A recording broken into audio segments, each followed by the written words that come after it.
Bismillahirrahmanirrahim. Assalamualaikum warahmatullahi wabarakatuh. Jadi pada video kedua kali ini kita akan membahas tentang farmakologi obat PPOK atau COPD. Jadi PPOK itu singkatan dari penyakit paru obstruksi kronis. Kemudian COPD itu singkatan dari chronic obstructive lung disease. Nah, ini merupakan penyakit-penyakit paru yang waktu itu pernah saya tunjukkan ketika bahasan tentang asma ya, di mana PPOK itu merupakan kelompok penyakit di nomor 3, yaitu kelompok penyakit obstruksi. PPOK terdiri dari dua, yaitu ada bronkitis kronis dan emfisema. Nanti kita akan bahas lebih lanjut di slide berikutnya. Nah, ini apabila kemarin di pembahasan tentang asma itu kita menggunakan guideline atau pedoman terapi dari GINA, dan untuk PPOK di sini itu disebut dengan GOLD, Global Initiative for Chronic Obstructive Lung Disease. Penerbitnya sama ya, yang membuat guideline-nya sama, cuma untuk penyebutannya saja yang berbeda atau singkatannya, karena memang bahasan materi penyakitnya pun berbeda. Ini diupdate terakhir tahun 2019. Nah, untuk yang di Indonesia, bacaan singkat yang bisa kalian pelajari itu ada pedoman praktis diagnosis dan penata laksanaan di Indonesia. Itu yang dikeluarkan oleh Perhimpunan Dokter Paru Indonesia. Nah, untuk pokok bahasan yang pertama yaitu pendahuluan. Nah, di sini kita lihat dulu gambaran PPOK atau angka kejadian PPOK.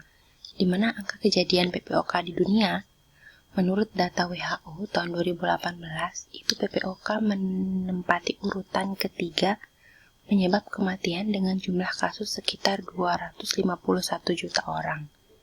Di Indonesia sendiri, menurut data Riskesdas tahun 2018, itu prevalensi PPOK di Indonesia mencapai 3,7% atau sekitar 9,2 juta pasien.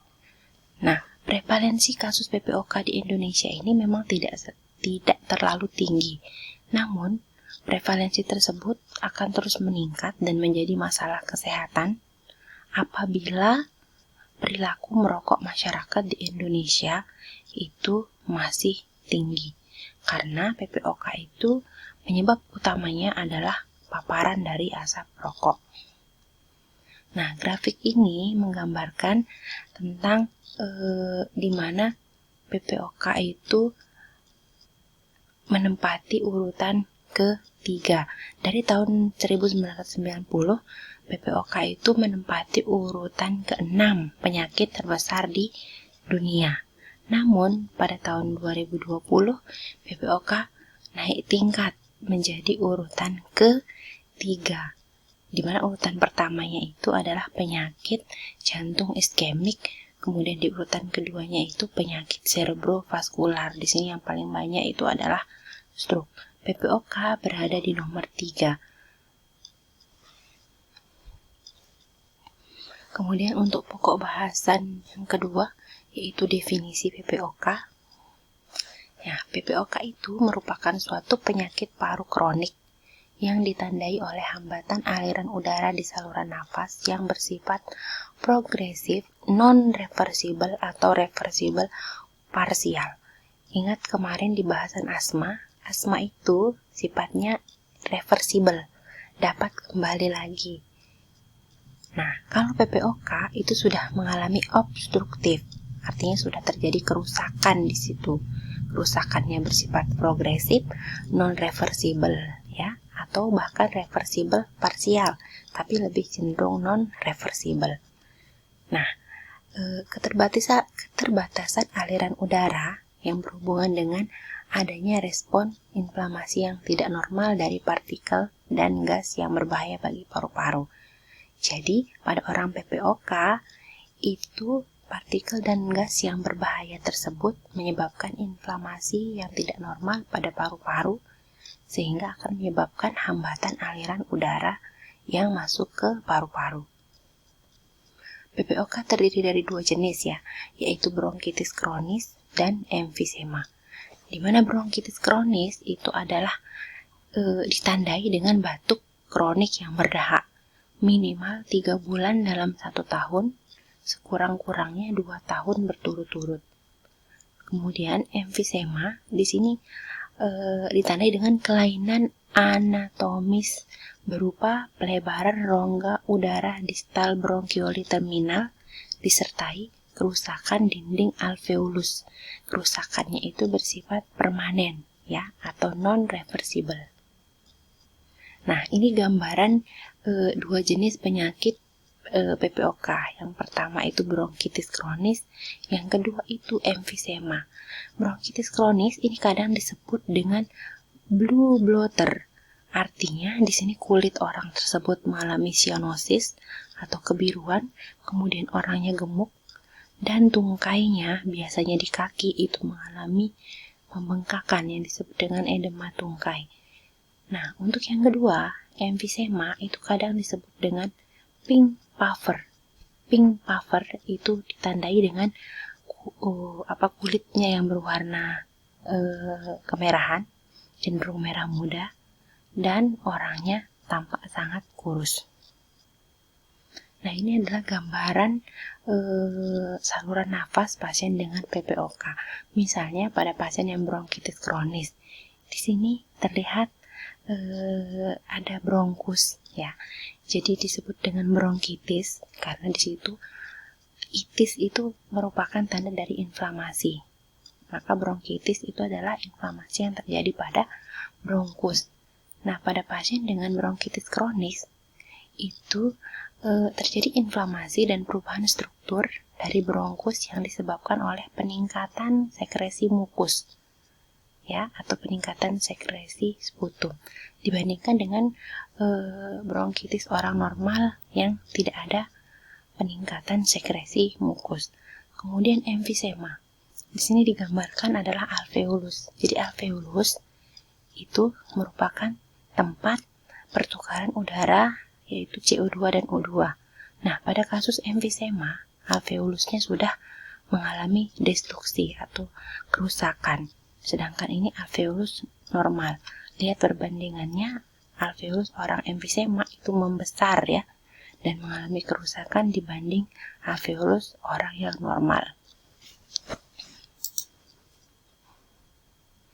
Oke, pokok bahasan yang ketiga yaitu patogenesis. Nah, di sini konsep patogenesis dari PPOK. Jadi PPOK itu disebabkan oleh adanya hirupan bahan-bahan berbahaya dalam jangka waktu yang lama, di mana bahan-bahan berbahaya tersebut akan menjadi oksidan yang dapat menginflamasi di saluran pernafasan. Kemudian inflamasi tersebut akan menyebabkan kerusakan jaringan, di mana kerusakan jaringan tersebut akan menyebabkan fibrosis di saluran pernafasan, kemudian destruksi parenkim di paru-paru yang disebut dengan emfisema, dan ada kondisi hipersekresi mukus atau bronkitis kronis. Seperti yang saya bilang barusan bahwa inhalasi bahan berbahaya itu merupakan suatu bentuk oksidan. Sebenarnya pencegahannya itu hanya dengan menggunakan yang namanya antioksidan, di mana antioksidan ini merupakan mekanisme perlindungan dan mekanisme perbaikan untuk melawan oksidan atau radikal bebas ya, yang sering kita sebut dengan radikal bebas yang dapat membahayakan bagi sel-sel di tubuh kita. Nah, ini etiologi dari bronkitis. Itu ada 2, ada faktor lingkungan dan faktor host. Jadi faktor lingkungan itu contohnya merokok, pekerjaan, polusi udara, dan infeksi. Kemudian kalau faktor host itu contohnya usia, jenis kelamin, penyakit paru yang sudah diderita sebelumnya. Kemudian ini etiologi emfisema. Yang pertama lagi merokok, kemudian yang kedua ada polusi udara, dan yang ketiga ada defisiensi alfa-1 antitrypsin atau ini kadang faktor genetik ya, hanya terjadi pada beberapa orang saja. Nah, apa sih pengaruhnya alfa-1 antitrypsin? Nah, jadi rokok itu dapat menyebabkan terhambatnya kerja dari enzim alpha-1 antitripsin, di mana enzim alpha-1 antitripsin ini adalah enzim yang bekerja melindungi paru-paru kita dari proses kerusakan. Ketika terlalu banyak merokok, maka enzim alpha-1 antitripsin ini jumlahnya akan menjadi defisit atau terjadi defisiensi, sehingga tidak ada yang melindungi paru-paru kita lagi dari paparan zat-zat yang berbahaya, sehingga akan menyebabkan destruksi alveolus atau hiperplasi kelenjar. Ya, hiperplasi ini adalah pembesaran kelenjar, seperti itu. Nah, dari tadi yang disebut itu cuma ngerokok ya. Jadi bronkitis kronis yaitu disebabkan karena merokok, kemudian emfisema juga seperti itu. Jadi sebenarnya apa sih yang terjadi sama merokok itu? Jadi menurut penelitian itu merokok dalam jangka panjang dapat menyebabkan aneka efek. Yang pertama, itu dapat mengganggu pergerakan rambut getar epitel saluran nafas, kemudian menghambat fungsi alveolus makrofag, kemudian menyebabkan hipertrofi dan hiperplasia kelenjar penghasil mukus, menghambat antiprotease dan menyebabkan leukosit melepaskan enzim proteolitik. Enzim proteolitik adalah enzim yang merusak. Kemudian merusak elastin, yaitu suatu protein yang dapat membangun kantong alveolar. Jadi segini banyak kerugian dari merokok itu, sehingga berhentilah merokok sebelum terlambat. Kemudian ini bahasan mengenai faktor resiko. Jadi faktor resiko PPOK itu yang pertama merokok, di mana itu merupakan faktor terpenting. Bisa perokok aktif, pasif, bahkan bekas perokok itu memiliki faktor resiko untuk mengalami PPOK. Bagaimana cara menghitung derajat berat merokok? Itu ada namanya indeks Brinkman, yaitu cara menghitungnya jumlah rata-rata batang rokok per hari dikali lama merokok. Silakan nanti bagi para perokok coba dihitung berapa derajat berat merokoknya. Apakah ringan, sedang, dan berat. Kalau sudah derajat berat itu siap-siap. Beberapa tahun ke depan pasti akan mengalami yang namanya PPOK. Kemudian faktor kedua di sini adalah faktor polusi udara, baik itu polusi di dalam ruangan maupun di luar ruangan, ataupun polusi di tempat kerja. Kemudian ada faktor risiko infeksi saluran nafas berulang. Yang keempat ada defisiensi enzim alpha-1 antitripsin, namun ini jarang terjadi. Begitu juga dengan faktor genetik, jarang terjadi. Nah, ini prevalensi merokok di Asia menurut WHO tahun 2018 itu kita menang Indonesia, di mana prevalensinya sekitar 69%, mengalahkan Cina, Thailand, dan India. Ini jumlah perokok di Indonesia sejumlah 62.800.000 rupiah dengan 69,04% laki-laki dan 4,83% perempuan. Nah, ini bedanya asma dan PPOK.